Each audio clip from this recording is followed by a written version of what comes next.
Welcome to the InvestFourMore Real Estate Podcast. My name is Mark Ferguson, and I am your host. I'm a house flipper. I flip 10 to 15 houses a year. I own 13 rental properties with a goal to buy 100 by 2023. I'm also a real estate agent. I've been licensed since 2001. I run a team of 9. We sell close to 200 houses a year. So on this show, we like to interview house flippers, landlords, and the best real estate agents in the business. So stay tuned for some great shows. If you want more information on my rentals, on the numbers, how I buy properties, check out InvestFourMore.com.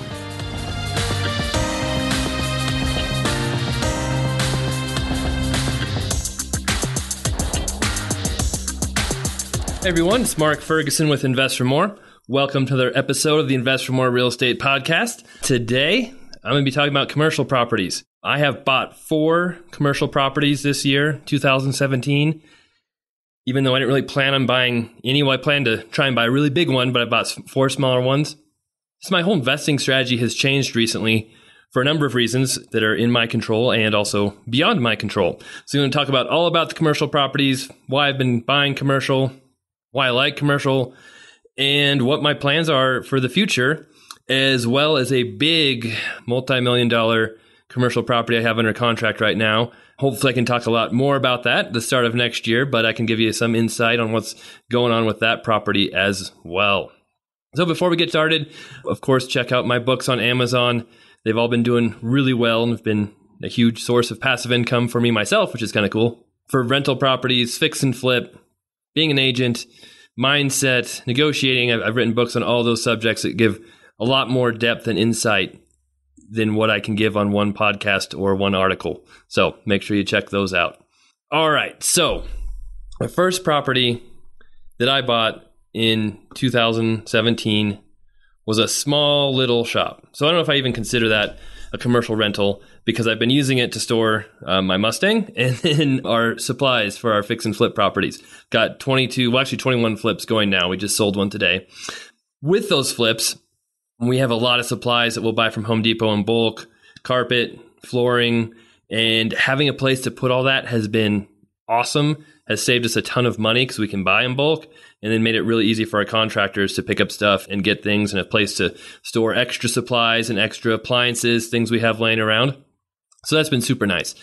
But it wasn't really something I planned on doing this year. It's kind of out of the blue.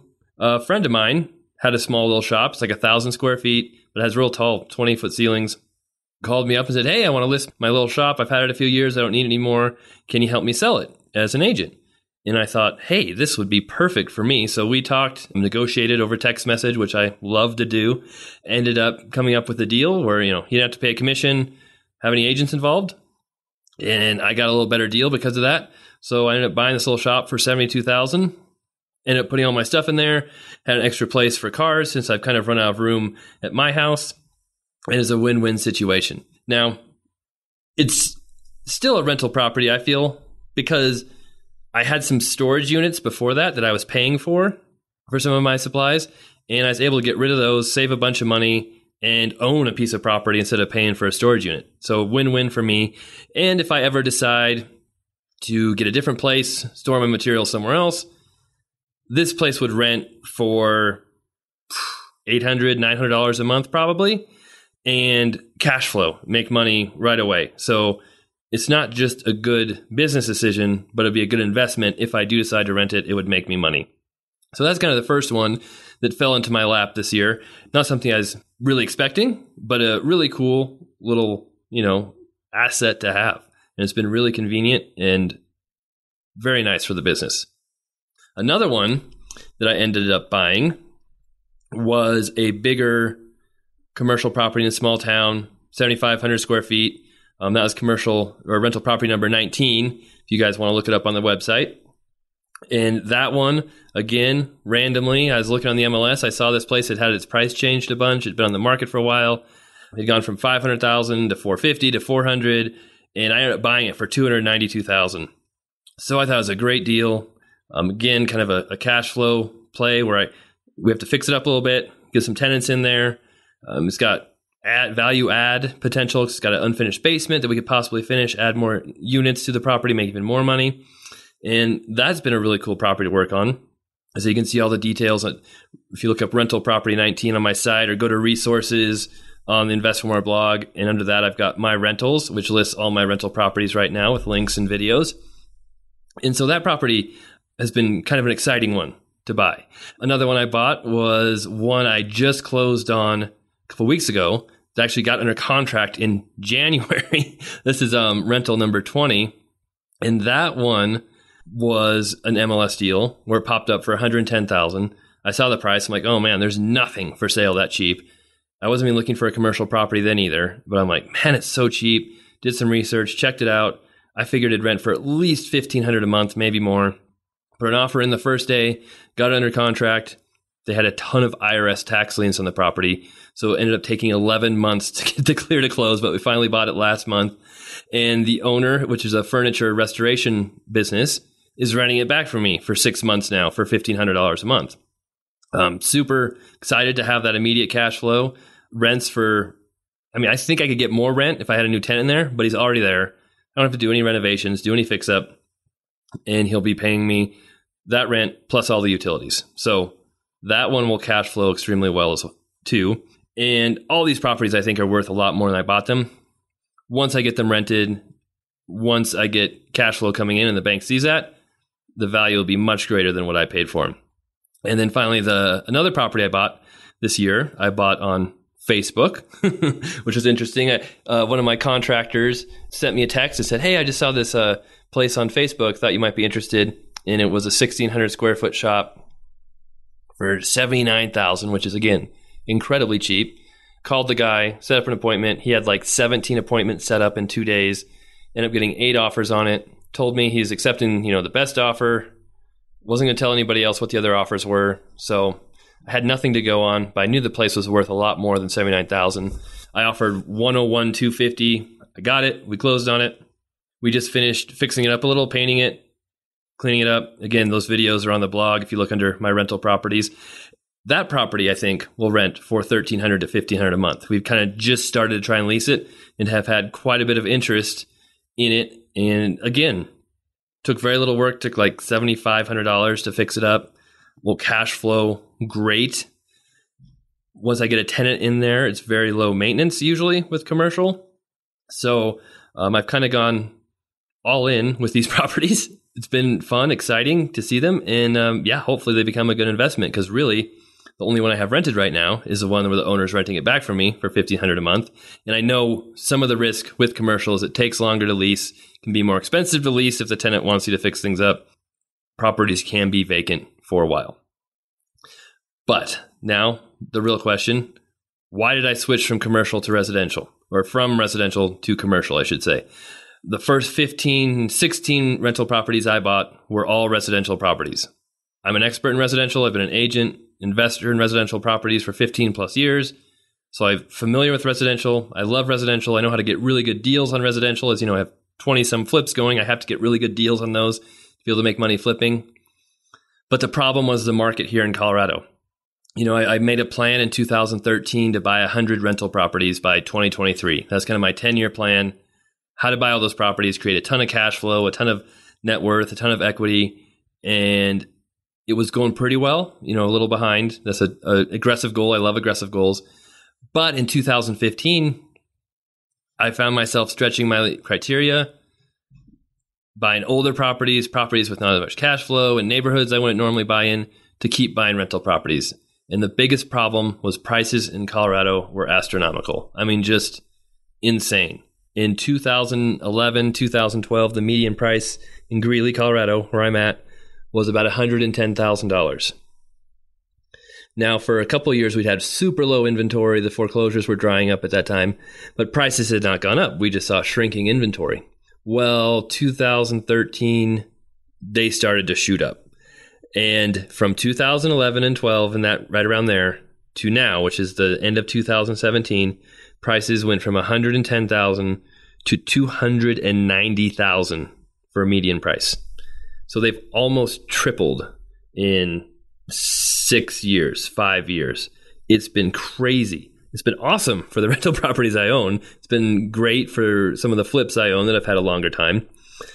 But at the same time, rents have gone up maybe 50% at the absolute most.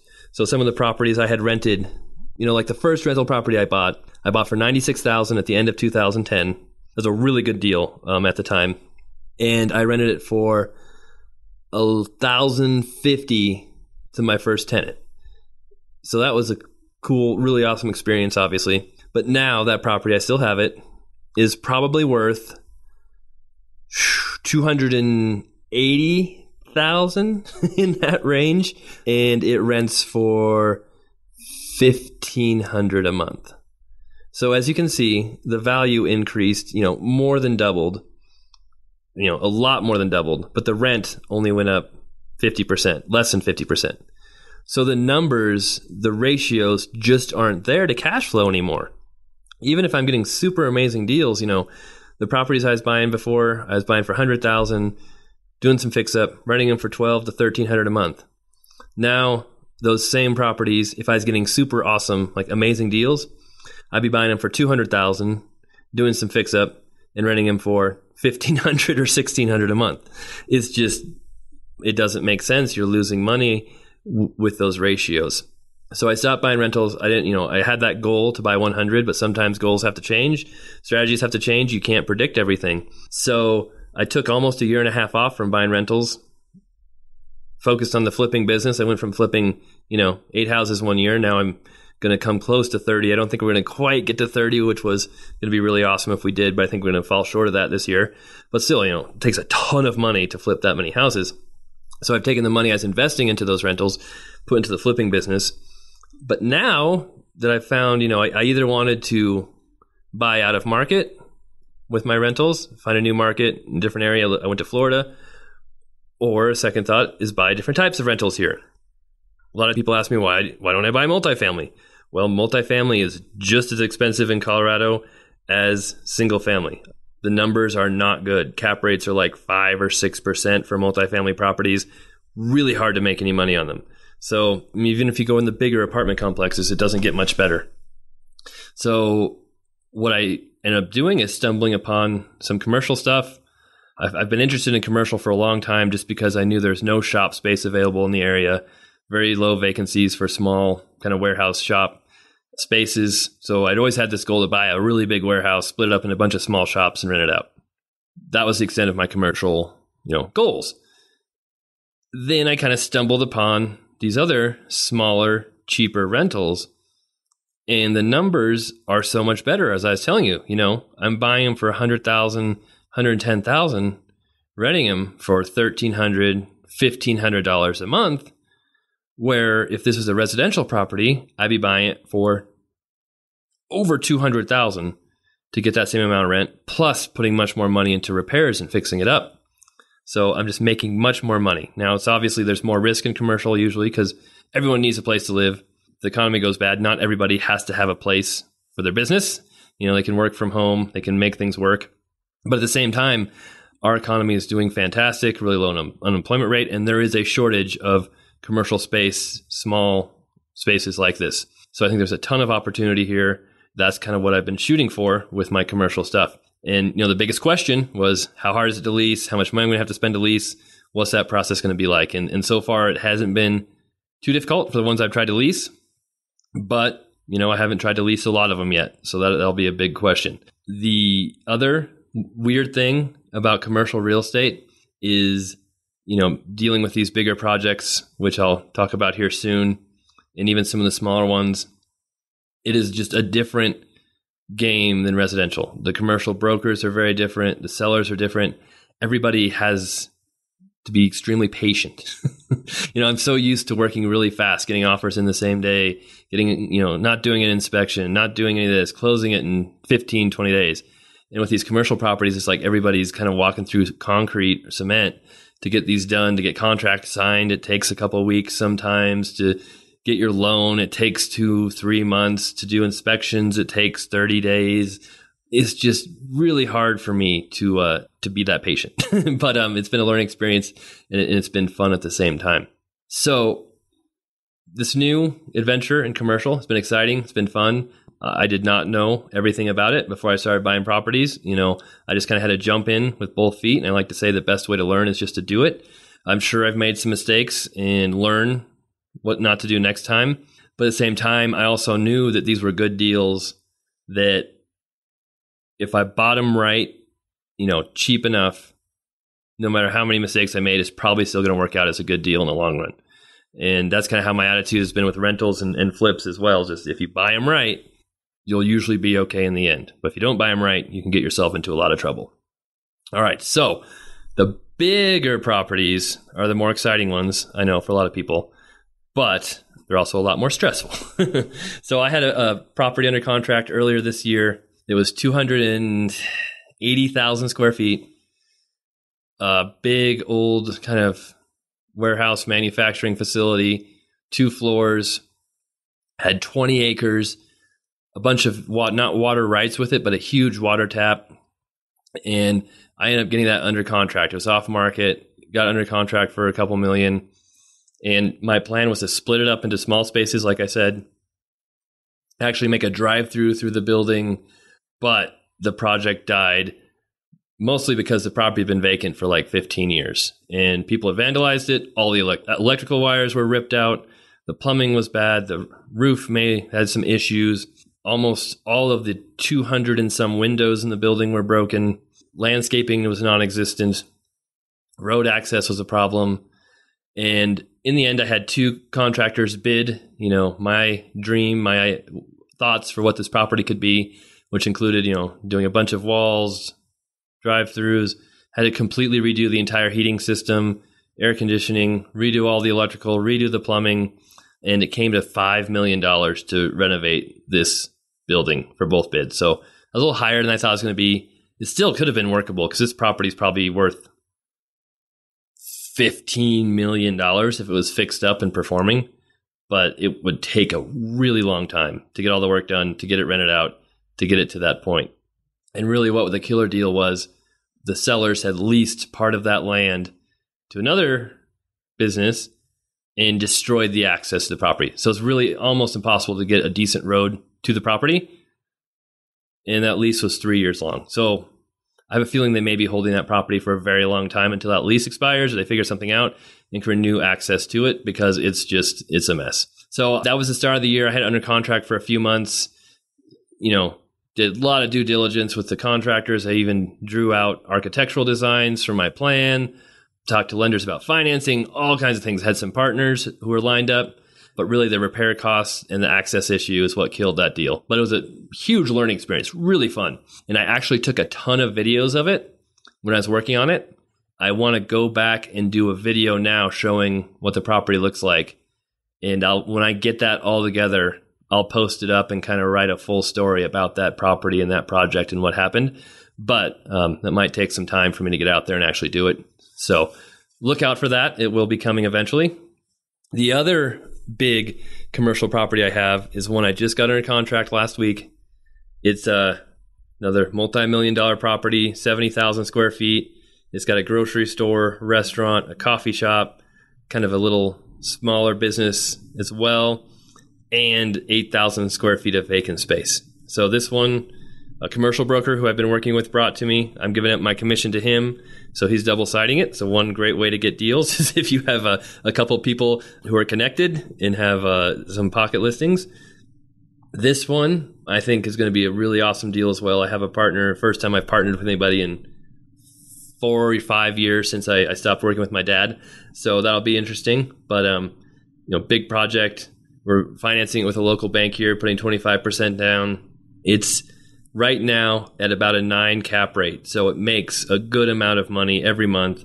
And that doesn't include the upside of being able to lease out the 8,000 square feet that's vacant. And we've got some escalators built in for the businesses who are currently there. So their rent will continue to go up every year as we own the property as well. So we literally just got under contract. We're going to do some inspections, some work on that, due diligence. But that one set to close start of the year. Everything goes through. Everything goes great. Obviously, I'm going to be talking a lot about that property, doing some videos, case studies, showing you what is going on there. So again, that's another really cool project I'm working on. That was a goal of mine in 2017 was to buy a 50,000 square foot or larger building. So I'm not going to do it in 2017, but it might be done in the first month of 2018. So that's pretty close. It's been really cool too to be able to buy rentals again. Like I said, I was kind of disappointed that I had to stop buying rentals. My goal was put on hold. I wasn't making any progress. I even sold a couple properties that weren't my favorite because the market had done so well. But now things are kind of getting back on track again. I don't know if I'll get to 100 properties in, by 2023, especially since I'm buying a really big one, that's got multiple units, multiple tenants in it, multiple units. That takes up quite a bit of resources as opposed to buying, 10 other rental properties. It's been, a great experience with commercial, a lot of fun. I enjoy the idea of commercial renters. It is also easier to evict them than residential. You don't have to go through the whole process you do. So that's one nice thing. A lot of times on these commercial properties, the tenants will pay all the utilities, plus they do maintenance, plus they might pay taxes, plus they might pay insurance for you. So on this big deal that I'm buying, it's built into the leases that the tenants there pay a share of the property taxes on top of their rent. They pay a share of the property insurance on top of their rent. They pay a share of the common utilities on top of their rent. The grocery store maintains the parking lot in front of it. I don't have to maintain it at all. If something, breaks inside their building, they're responsible to fix it, not me. Now, if the heating system, something like goes out on some of the smaller units, that might be something I'm responsible for. But with the bigger ones, those tenants take care of everything. So it's really interesting, seeing how the leases are structured, how things work. And plus, the commercial also has much longer leases. Some are 10 years with options for another 10 years. Some are 5 years. And you can really get locked in for long-term income. And something else I have learned with commercial recently, I had no idea about, was tenant finishes, or TI, tenant improvements, which, a lot of times the landlords, the owners will help the tenants fix up properties, fix it up for them, spend thousands, tens of thousands of dollars on improvements for the tenants. And then sometimes that's just a cost the landlord absorbs. Sometimes the rent is raised for it. Sometimes the tenant slowly pays it back. There's all types of ways to do it. In this property, there's a possibility of spending $200,000 on one of the back units to get ready for a tenant. And that blows my mind that the owner would pay that much to get a tenant in there. Now, I know it increases the value of the property. The more rent you have, the higher the, income value approach is based on the cap rate. But it still drives me just really surprising to me how much money can be spent on tenant improvement when I think you could get other tenants in there for less money or just fix things up a little bit beforehand. But there's a lot of things I have to learn in this game. So that's what's going on. That property, like I said, is at about a 9 cap right now, which I think is a great, because there's one down the street that just sold at a 7 cap, which would make this one worth a lot more than we have it under contract for, even if we don't get anything else rented. And of course, there's always a small possibility I may start my own office, which I've talked about before, and move into part of this building. So there's all kinds of things going on in my head, all kinds of things going on at the end of this year. A little crazy, but fun as well. So I've got 21 flips going, buying a multi-million-dollar commercial property, possibly starting my own office, possibly moving into this building, all kinds of stuff. Plus, I'm going to Disneyland. I'll actually be in Disneyland as you guys are getting this podcast. So that'll be fun. All right. So that's all I've got for this one, this show. Hope you guys enjoyed it. If you have questions, always leave a comment below and I'll respond to you. Hopefully I can give you a lot more information on this property as things get going after I buy it as well. And then also have that video coming of the other big property I tried to buy and tell you much more about that one as well when I've got that all ready. All right. Thanks for listening. Hope everyone has a great holiday season and we'll be back soon.